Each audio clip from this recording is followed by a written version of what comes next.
Asansol north traffic guard प्रभारी मोहम्मद असरफुल के नेतृत्व में आज आसनसोल के धातका ब्रिज के पास शराब पीकर गाड़ी चलाने वालों के खिलाफ अभियान चलाया गया। मोहम्मद असरफुल के नेतृत्व में इस इलाके से परे होने वाले सभी वाहन चालकों के ब्रेथ एनालाइजर के सहारे जांच की गई और अगर पाया गया कि कोई वाहन चालक शराब पीकर गाड़ी चला रहा है तो उसके खिलाफ कानूनी कार्रवाई की गई। इस बारे में मोहम्मद असरफुल ने कहा कि आसनसोल दुर्गापुर पुलिस कमिश्नरेट के ट्रैफिक के विभाग की तरफ से लगातार किया गया अभियान चलाया जा रहा है।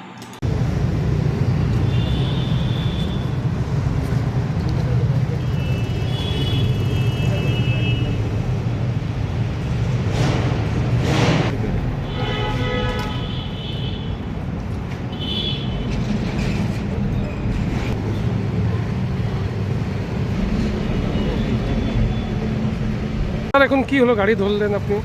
গাড়ি আমাদের তো অভিযান চলছে, প্রতিদিনের মতো আজকে চলছে। ড্রাঙ্ক অ্যান্ড ড্রাইভ চলছে। দিনের বেলায় মদ্যপান গাড়ির জন্য গাড়ি দাঁড় করানো হয়েছিল। আমরা তাকে আমাদের যে মদের মেশিন যেটা আছে অথেন্টিকেটেড মডেল মেশিন, হ্যাঁ, সেই মেশিন দিয়ে চেক করে তাকে মদ পাওয়া গেছে, তাকে আমরা ধরে আমরা কন্ট্যাক্ট করেছি, মানে হ্যান্ডওভার এটা চলছে, কন্টিনিউ চলছে আমাদের। কালকেও দেখা গেল বাইক ধরেছিলেন সাইলেন্সার নিয়ে। আজকে হ্যাঁ, জনগণের সেবা তো করতে হবে। জনগণের এদিকে অনেক থাকে, মদ খেয়ে গাড়ি চালালে তো আপনার ওরা তো বুঝতে পারবে না। সাধারণ পাবলিক, স্কুলের যাত্রী, বয়স্ক লোককে তো মেরে দিয়ে চলে যাবে।